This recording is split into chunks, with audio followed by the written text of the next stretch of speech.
रहस्यमयी महल का आह्वान। रात के सन्नाटे को चीरती हुई एक गहरी और भयावह आवाज जंगल के चारों ओर गूंज रही थी। हवा में एक अजीब सी घुटन थी, मानो किसी अनहोनी का संकेत दे रही हो। आसमान बादलों से घिरा था और चांद भी इन बादलों के पीछे छुपने की कोशिश कर रहा था। दूर घने जंगल के बीचों बीच एक प्राचीन और वीरान महल खड़ा था, जो सदियों से रहस्यों और भयानक कहानियों से घिरा हुआ था। इस महल के बारे में कहा जाता था कि यहाँ कुछ ऐसा बंधा है जिसे इंसानी दुनिया में जगह नहीं मिलनी चाहिए थी। गांव के बड़े बुजुर्ग इस महल के बारे में कुछ खास बात नहीं करते थे। जो भी इस महल के पास जाने की कोशिश करता, वह या तो कभी लौटकर नहीं आता था, या फिर उसका जिक्र करते ही गांव वालों की आंखों में खौफ छलक उठता था। पर कुछ युवा, खासकर वो जो जिज्ञासु थे और डर से अनजान थे, इस महल की ओर खींचे चले जाते थे। आदित्य का परिचय। आदित्य एक ऐसा ही जिज्ञासु और निडर युवक था। उसे रहस्यमयी और अज्ञात चीजों में हमेशा दिलचस्पी रही थी। अपनी सारी जिंदगी उसने अनदेखे रहस्यों के पीछे भागते हुए बिताई थी। उसे महल की इस कहानी ने भी उसी तरह अपनी ओर आकर्षित कर लिया था।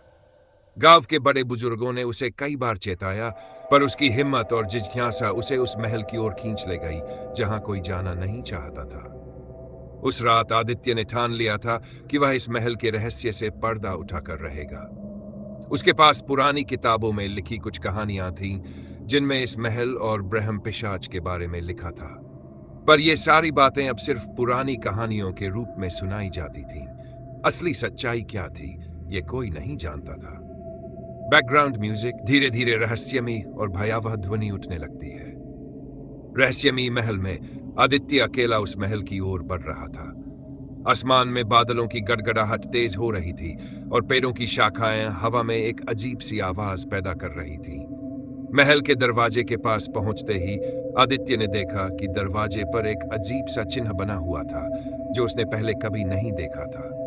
वह दरवाजा खोलने की कोशिश करता है, लेकिन दरवाजा जंग लगने की वजह से भारी हो गया था। आखिरकार उसने पूरी ताकत से धक्का दिया और दरवाजा चरमराते हुए खुल गया। महल के अंदर घुसते ही उसे अजीब सी ठंडक का एहसास हुआ, जैसे वह किसी और ही दुनिया में प्रवेश कर गया हो। चारों ओर धूल और मकड़जाल थे।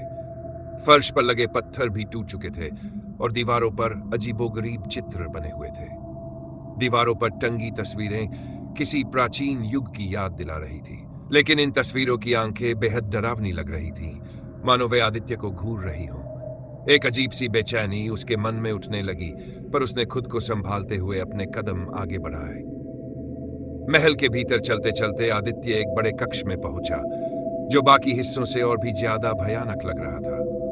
इस कक्ष के बीचों बीच एक विशाल ताबूत रखा हुआ था, जिस पर कुछ रहस्यमयी संकेत और श्लोक खुदे हुए थे।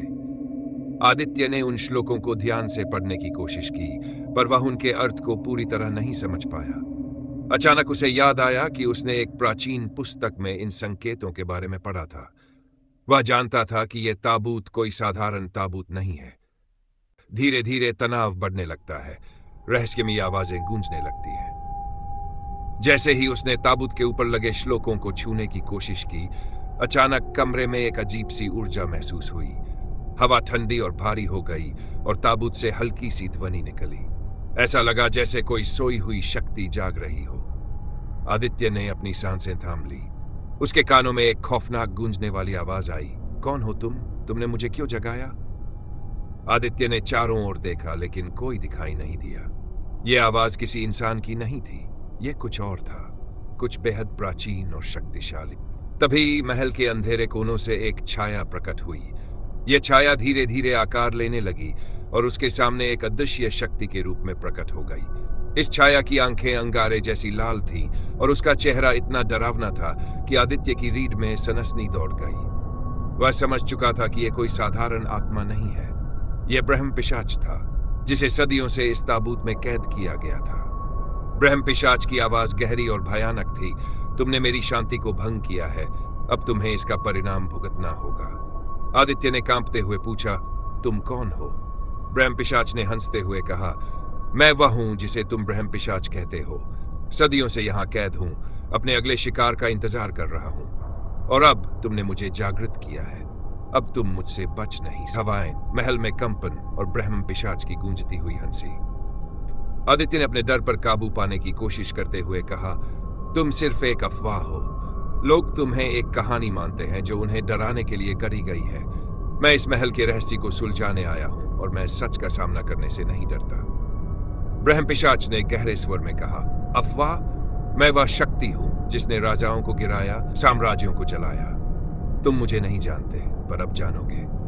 जो कोई भी इस महल के रहस्यों को जानने की कोशिश करता है, उसकी किस्मत मौत से भी बदतर होती है। आदित्य के मन में सवाल उठ रहा था कि क्या वह सच में इस आत्मा का सामना कर रहा है या फिर यह उसका कोई भ्रम है। पर ब्रह्म पिशाच की उपस्थिति इतनी वास्तविक थी कि उसे यकीन हो चला था कि यह सब एक भयानक सच्चाई है। अभी आदित्य इन सवालों से जूझ ही रहा था कि ब्रह्म पिशाच ने अचानक उस पर हमला कर दिया।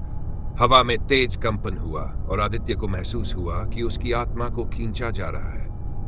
ब्रह्म पिशाच की आवाज अब और भी डरावनी हो गई थी। तुमने मुझे बुलाया है, अब तुम्हारी आत्मा मेरी होगी। आदित्य ने पूरी ताकत से खुद को बचाने की कोशिश की, पर ब्रह्म पिशाच की शक्ति बेहद खतरनाक थी। अचानक एक अदृश्य शक्ति ने आदित्य को ब्रह्म पिशाच के चंगुल से बचा लिया। वह जमीन पर गिरा और चारों ओर देखा। उसके सामने अब एक और रहस्यमयी छाया खड़ी थी जो ब्रह्म पिशाच से लड़ रही थी। यह छाया किसकी थी? क्या यह कोई और आत्मा थी या फिर आदित्य के अतीत का कोई रहस्य? अचानक महल की दीवारों से अजीब सी रोशनी फूटने लगी। ब्रह्म पिशाच की चीखें गूंज रही थी और महल के अंदर एक और भयानक रहस्य उजागर हो रहा था। आदित्य ने अब खुद को एक और रहस्यमयी जाल में फंसा पाया। लेकिन यह नई छाया कौन थी? क्या यह उसकी मदद कर रही थी या फिर यह भी एक नया खतरा थी? अगले एपिसोड में आदित्य का सामना किससे हो रहा है? अगले एपिसोड को देखने के लिए हमारे चैनल को सब्सक्राइब और लाइक जरूर कीजिए।